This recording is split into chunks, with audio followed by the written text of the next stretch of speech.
اور دینی سمجھ کے ساتھ ساتھ پھر ان حالات کا مقابلہ، ایک تو ہم تسبیح پڑھتے ہیں، رات کو تسبیح پڑھتے پڑھتے میں سو گیا اور اب تسبیح نہیں پا رہی ہے، ہاں یہیں بستر پہ ہی، اور نہیں پائی، اور جو ہے وہ گری نہ اٹھائی، تسبیح نہیں اٹھائی، موبائل اور قلم گرا تھا جی خیر۔ شہیدین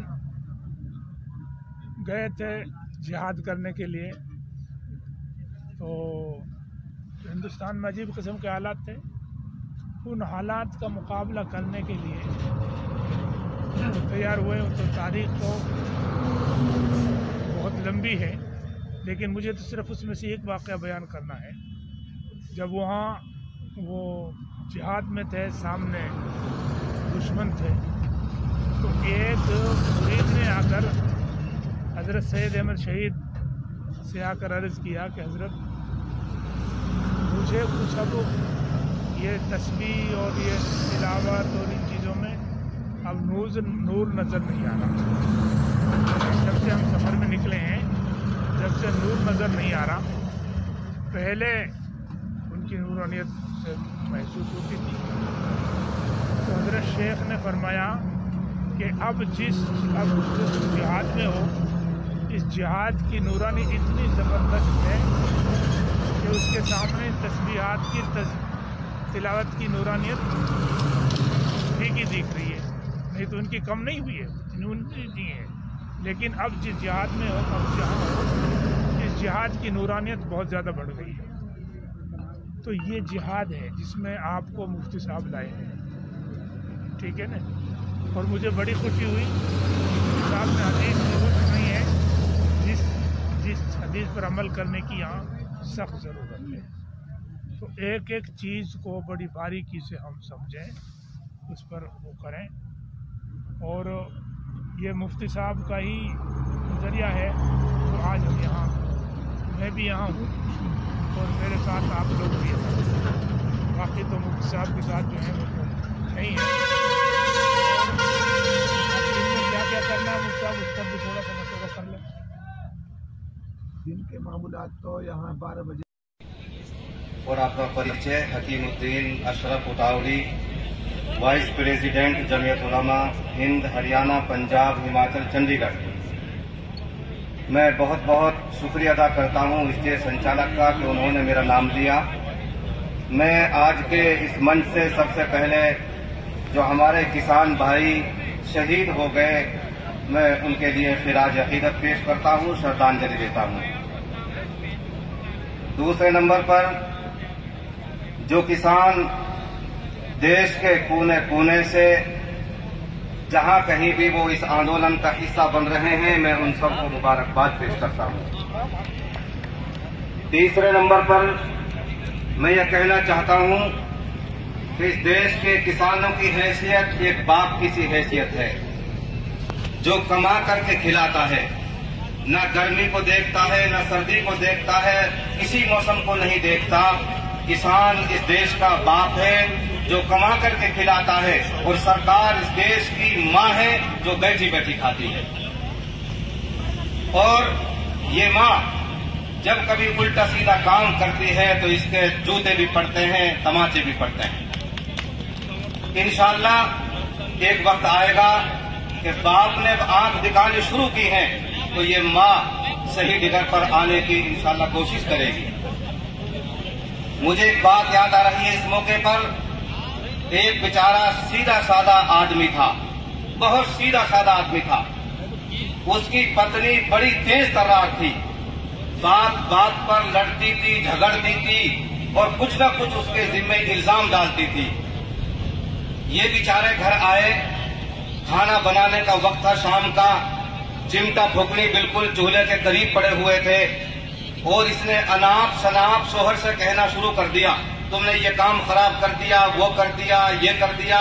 وہ بیچارہ قسم کھا کر کے یقین دلاتا رہا کہ میں نے کوئی کام خراب نہیں کیا، لیکن آخر تیز مزاج تھی، اس سے تنگ آ کر کے اس بیچارے سیدھے سادے آدمی نے جو چولہے کے سامنے بیٹھا ہوا تھا اپنے ہاتھ اٹھا لیے، اوپر کو نگاہ اٹھائی کہ یا اللہ یا تو میں مر جاؤں، اور کہنا یہ چاہتے تھے کہ یا یہ مر جائے، ہاتھ اٹھائے کہ یا اللہ یا تو میں مر جاؤں، اور اس نے چمٹا اٹھایا کہ یا کون مر جائے؟ اس نے بیچارے نے کہا کہ یا بھی میں مر جاؤں۔ بس سن باری بھائی، یا اللہ یا تو یہ مر جائے اور یا کون مر جائے؟ کہ یا بھی میں مر جاؤں۔ میں کہنا چاہتا ہوں مرکز میں سینٹر میں بیٹھی ہوئی گورنمنٹ سے، اس قانون کو یا تو واپس لے لو اور یا بھی واپس لے لو، ورنہ یہ تحریک یہ کنیا کماری سے لے کر کے اور یہ جہاں تک کہ ہماری حدود ہے وہاں تک یہ تحریک چلے گی انشاءاللہ۔ اور یہ منظر دیکھ کر کے مجھے بہت پرانی بات یاد آ رہی ہے۔ اس دیش کی آزادی کے لیے جب ہمارے پروج قربانی دے رہے تھے، جیلوں کے اندر بند تھے، تو آپ لوگ جانتے ہیں کہ سال میں ایک مرتبہ مسلمانوں کا رمضان کا مہینہ آتا ہے۔ ہمارے بزرگ چاہے ان کا دھرم کچھ بھی تھا، وہ جیلوں کے اندر بند تھے، جیل میں رمضان کا مہینہ آیا، مسلمانوں نے جیل کے اندر روزہ رکھنا شروع کر دیا۔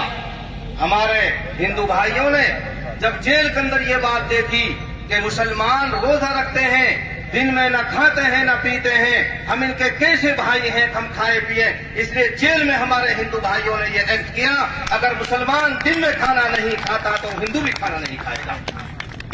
مجھے بہت سارے جاتی اور دھرم کے لوگوں کو دیکھ کر کے بڑی خوشی ہو رہی ہے، اور اپنے پروجوں کی مجھے پرانی بات یاد آ رہی ہے، اور آج یہ سرکار یہی کام کر رہی ہے، دھرم کے آدھار پر ہم کو بانٹنے کا کام کر رہی ہے۔ ابھی ہمارے ایک وقتہ کہہ کر گئے کہ اس نے اور کوئی کام تو دیش کے وکاس اور ڈیولپمنٹ کے لیے نہیں کیا، ایک کام ضرور کیا ہے کہ ہم کو جاتوں میں اور دھرم کے آدھار پر ہم کو بانٹنے کی کوشش کی ہے۔ میں پورے یقین کے ساتھ اس منچ سے یہ بات کہہ دینا چاہتا ہوں کہ انشاءاللہ قیامت کی صبح تک ان کی یہ کوشش کامیاب نہیں ہوگی۔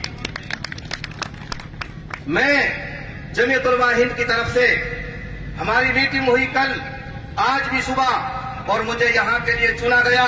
میں جمعیت علماء ہند یونٹ ہریانہ، پنجاب، ہماچل پردیش اور چنڈی گڑھ کے طرف سے پوری یقین دہانی کراتا ہوں کہ انشاءاللہ اس آندولن میں ہم کندھے سے کندھے ملا کر آپ کے ساتھ کھڑے ہوئے ہیں، جیسی ضرورت پڑے گی انشاءاللہ ہم پوری مدد آپ کے ساتھ کرنے کو تیار ہیں۔ اخیر میں پارلیمنٹ ہاؤس تک اپنا ایک شعر پہنچا کر کے میں اپنی بات ختم کرتا ہوں۔ مودی جی سن لو، مبارک ہو تمہیں حکمرانی، مخالفت بھی ہم نہیں کریں گے۔ مبارک ہو تمہیں حکمرانی، مخالفت بھی ہم نہیں کریں گے۔ اگر کسان کی بھاوناؤں پہ ہاتھ ڈالا تو نہ تم رہو گے نہ ہم رہیں گے۔ جے ہند، جے کسان، وما علینا الا البلاغ۔